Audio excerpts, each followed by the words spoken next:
I'm Link. I'm a relatively new GM, and I've decided to run my adventure in Pathfinder 2. So far, I really like the system, and I like the crunchy, tactical, combat-orientedness of the rules. Since I'm new, I decided to run an adventure path. I considered a few of the ones released by Paizo, and after looking into it and asking around, I settled on the Abomination Vaults. Hot take, I think the Abomination Vaults is just okay. The purpose of this video is to share my opinion with you, and maybe you can leave some comments and tell me why I'm wrong, and maybe my opinion will change. If you are not familiar with the Abomination Vaults, this video might not make a lot of sense, but it probably will. And if you're planning on playing through the Abomination Vaults anytime soon, this video may contain like abstract structural spoilers and maybe some minor plot spoilers. I will be showing the map of the first level. Let's go on to one quick side quest, and then we'll get this thing going. For the uninitiated, there are 3 main modes of play in an F20 TTRPG: roleplay, exploration, and combat. Now, what's the primary mode of play that you associate with the word dungeon? And what about the phrase mega dungeon? I don't know about you, but I think about exploration, followed by combat, and then maybe a little bit of roleplay. But primarily, I think of exploration. You can fight stuff anywhere, but why go to a dungeon unless you're planning on exploring said dungeon, right? This is the heart of the 2 problems that I have with the Abomination Vaults. Oh, I'm on a Mac, so it did that. This is the heart of the 2 problems that I have with the Abomination Vaults. The main 2 aspects of this dungeon are combat followed by roleplay. I would make an argument that exploration is basically not present, and because of that, the Abomination Vaults feels less like a dungeon and more like a death-ridden theme park. There are 2 main reasons that I have this opinion. 1, it's linear. 2, it's static. Let's unpack these one by one. When I say the Abomination Vaults is linear, I simply mean there aren't a lot of choices that the player can make that change the outcome or the process in which the dungeon is explored. There's a term that doesn't get used very often anymore. It's called Jaquaying the dungeon. It comes from an old dungeon designer named Janelle Jacquet. I think that's how you say her name. But she was legendary. She made Caverns of Thracia, among many other dungeons. There's a publisher who tried to rename it to Xandering the Dungeon. I don't think I did that. There's another publisher who tried to change it to Xandering the Dungeon, and it's short for like Alexander, and that's the name of the publisher who like dissected the process and published it. But I prefer the term Jaquaying because it pays more homage to the person who actually came up with the concepts and practiced them and made the work that was so good. If you've never heard of these terms, go ahead and follow the links that I posted downstairs. I've got a video and 2 articles. If you don't want to read the articles, you can just watch the video. It outlines like some of what the article has, like the most important points to that creator. I think the article is actually quite good, so I would suggest reading it. And then the other article is about melon diagrams, and I would read that as well because it's a quick read and it's going to help you understand the later part of this video. So go ahead and go check that stuff out and come back after you're done. So I'll give you a second to pause. Check out my pretty little purple dye. Check it out. It's so tiny. It's so tiny it can't even be focused on. I got a 3. Welcome back. Spoiler alert, I'm about to show the maps. So, yeah, if you don't want to see maps, then I don't want to see you. While there are technically 3 entry points to this building, one on the left, one on the right, and one on the bottom, they all go to the same room, basically, so I didn't include them on the diagram. If we come in through the front here, and we draw a straight line, this is basically the B line to the downstairs. And then you have this offshoot and this offshoot. And then you have this path, which goes also down. You represent changing a level with these 2 lines here. that's basically it. This is the diagram for this level. And if we were going to draw it proper, this is what the drawing looks like when it's complete. It just is only this main channel down here on the center, and then 2 offshoots that go to different levels, and then 1 offshoot that goes somewhere else. You can see what that is this main one here. That's the same as this channel that goes through the center. And the 2 offshoots that go off are the lighthouse and the downstairs. That's these 2. And then this little thing, that's the one that kind of travels down here and goes to A10. This is a representation of this same map, just simplified. And you can see that there's not actually, there's like one big choice. And when you consider that this lighthouse actually isn't really another level, it's kind of a terminal room, you can see that this is actually just a binary choice. Do you want to go downstairs here, or do you want to go downstairs here? And that's represented right here. So from here on out in the video, I'm not going to be showing any more of the gauntlet maps. I'm going to only be showing the melon diagrams. So that will keep it simpler and make it easier to talk about the structure of the Abomination Vaults maps. Okay, so what you're looking at now is the diagram of the entire gauntlet. If you're just coming back from the Jiquang, the dungeon video, it might be tempting to think, wow, what a good looking dungeon. Look at all these circles. There's a circle here, there's a circle here, circle there. Most of these circles even go between floors. That's like something you're supposed to do. If you read the Xandering the Dungeon article, then you'd see like, wow, there's all these little circles and they all go between levels. That sounds great. The big problem with this diagram is that this is a single level, and even though there are circles, it's a bunch of circles that all just kind of spiral forward, so it's still sort of a line. And the other problem is that this is the level of complexity that I'd like to see from a single level, and this is 10 levels. The first level looks like this. This is the first level. Now, this is okay for the first level. It's not terrible. And then once we go to the second level, we start seeing that we actually have a split level design here, which is kind of nice. We have this stuff up top, and we have this stuff down bottom. The main problem I see here is that we just have a branching path that goes, it's basically a tuning fork, and the same is true on the other path. It's just basically 2 forks, which it sounds like it might be setting up for something kind of interesting. And then when we look at C, we notice, oh, they all connect. First thing that they do is they all connect. And if you look at the actual map, this is level C that we're looking at here. All 4 of these connections, this is the part of the map where the 2 big staircases come down to that one corridor running east-west through like the center of the map. And the other 2 basically just connect to some rooms that then trivially just beeline over to the same corridor. And then that corridor just shoots off to the right, and that's where the rest of the dungeon is. So even though there were 4 entrances, all 4 entrances went to the same choke point. And choke point, if you read the article, is a term that is when the dungeon converges into one entrance, one path. So after this choke point on C, then we get basically just a small loop and then a very linear path upwards. And then we have this little exit, which is nice. That's kind of cool that the heroes can now come in and out from level C. I think that that's really cool. I like that a lot. That's good design. And we also get going into 3 different exits. Great setup. Wonder what it's going to look like. It might be really cool. Nope, they connect them. All 3 of them connect to each other in a way that's super accessible, very easy to get to each other. No challenge. Then there's this little offshoot down to the bottom.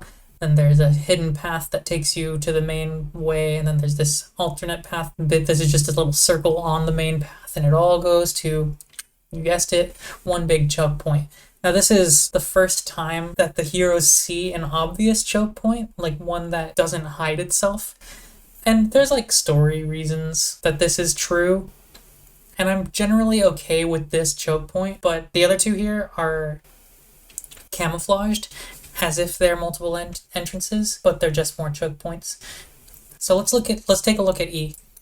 E, this is looking cool. We've got a trap door, which is really neat. It might throw your adventurers down to the next level down before they're ready for it, which is like classic dungeon design. Really cool stuff.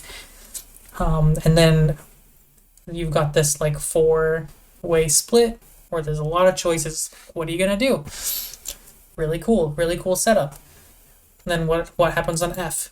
All of these get connected. These two get connected, and then the connections get connected. So this line here is actually just like really easy. So this trap has almost no consequence. Like the heroes don't have time to like stew in their problem. They just kind of have a problem, and then as they're reeling, they have a solution almost immediately, which is really not satisfying to me. And then we have the 4 entrances. It was an illusion. There was no actual choice here. It all just goes to this one point, and that distills down into these 2 choices. So really, all of this basically might as well have just come to this one point here, and then forked off into 2. And then let's see what G does with those 2 entrances. It immediately binds them together, basically turning them into one door, and then parallels them. I'd like to mention that what we're seeing here on this part, where we've got these doors coming here and then the connections going this way, this is like a big spiral staircase that's going down the gauntlet. And then parallel to it, we have like the alternate method of going through the gauntlet. So it doesn't matter that this is here. This doesn't actually player choice to go down these ways. Like they can, but really what this serves is an alternate fast travel in case they haven't found any other way to do that. And again, we end up with 2 entrances. H, let's see what H does to handle it, and it funnels you right over to it. So this is a literal choke point right here. And then we have this big circle with 1 visible exit down, and then 1 hidden exit down, which is kind of cool. I like the idea of a hidden exit. Let's see what I does. It continues, and then you have this like dead end, and the only way out is through this hidden passage that goes up to the choke point. So I was on board with this hidden passage until I found out that it was a mandatory hidden passage and that there were 2 of them all just going to the one place that you need to go, which is to J, which is the end. That's where the big bad is. So all of this looks really appealing at first glance. Like you see all these circles and these multiple paths and stuff. But in every single instance of there being 2 options, those 2 options are just parallel and then they connect immediately on the other side of the door. It's like, ooh, which door do I want to go through? And then when you get on the other side of the door, you find out instantly that your choice didn't matter at all. And that you could have gone through either door because they just go to 2 rooms that are right next to each other that have a door in between them. It's really pointless. It really is pointless to have all of these exits. Or not exits, all of these level changes. Like this part right here is like the epitome of my point. This part right here where there's literally 4 doors and then they all just connect. Really weak stuff. If we simplify all of the false paths and kind of just condense, like this thing should just be like 1 way down. This is 1 way down. This is 1, this is 1. If we condense, this is 1. If we condense all of those, then what the dungeon actually looks like is this thing here at the bottom. This is room A. Or level A. I'm calling it room because they feel like organizationally they feel like rooms when you zoom out. They stop feeling like levels. When you look at them this way, they just feel like rooms. This is level A, and it goes down 2 ways to level B, which then goes down 2 ways to level C, which goes 1, and then it converges into this single branch thing.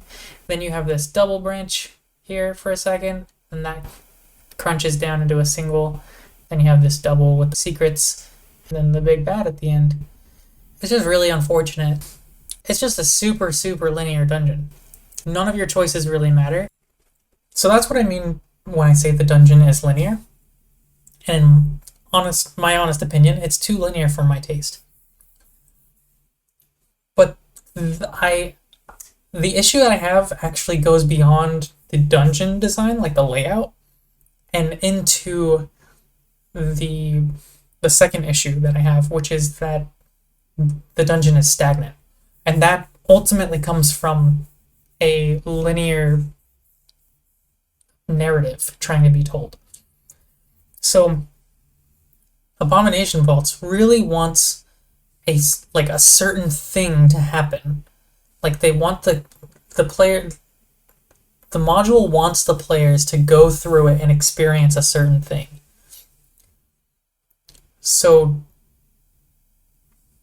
and same with the GM. It wants the GM to experience it as well.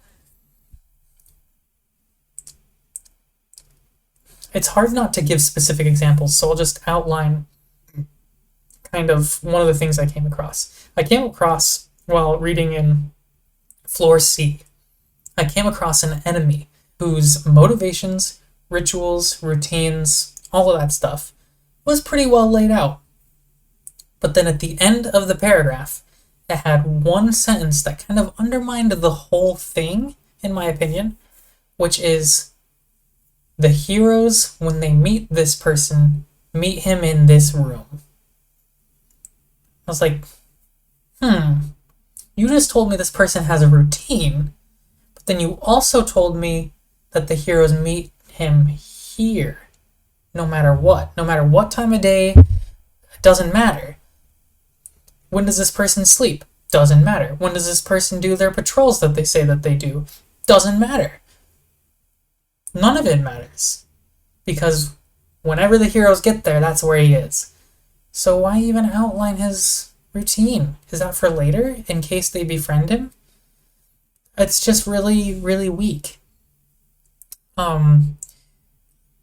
It doesn't actually feel like a real thing that can happen. It just feels it feels like a forced happenstance, where the book tells you like, oh, he could be doing any number of these things, but I'm gonna tell you what he's doing. He's doing this. I would have been a lot more convinced by like instructions to have him do different things. I don't even like think they have to track what time of day it is. They could just say like, here are his waking hours, here are his sleeping hours, and then to some degree you should know whether it's day or night time, right?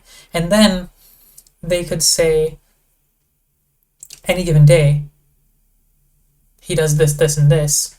Roll against, like, if you want to, you can roll to see where he is, or something. Like, there could be any number of things that they could have done to make that feel more alive.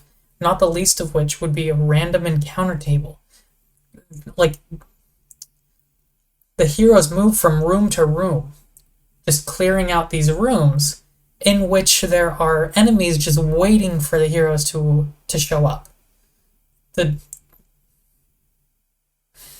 feels like a video game.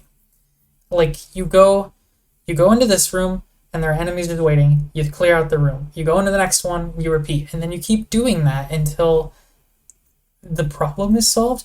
But there's never any downside to sleeping inside the dungeon, even though it's supposed to be inhabited by all these crazy monsters and stuff.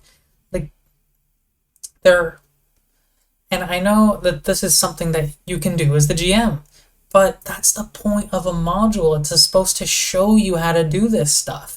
It's supposed to give you some instructions on how to transport your players into this world. And all they did was they gave you a bunch of best case scenarios because that's what they want you to do. They want you to go through this slideshow instead of this adventure. And I don't know, it just doesn't sit well with me. What happens if the heroes don't do anything? Then does the big bad actually win? They should, because the big bad has a plan. I won't spoil it here, but like, they don't outline how long that plan's going to take. They don't outline how many things need to happen. That's the whole thing, is that the plan that the NPCs have in this game are wait around for the heroes, and then when the heroes get here, something happens. And I would be a lot happier. if they gave me something like, here are the important people, here are the things they're trying to do, go for it. Because the heroes can never actually interact with a plan if the plan is merely to lose to the heroes. All they can do is walk forward and watch that unfold. It's like, it's on rails in the worst way. Yeah, I don't know what else to say about it, but it leaves a bad taste in my mouth, and I would much prefer adventure modules be a little more sandboxy. Just a little more sandboxy. Give me a villain, give me a plan, give me their henchmen, tell me what they care about, and play ball, you know? Anyway, this is a little bit longer than I wanted it to be, so I'm gonna end it there. See ya.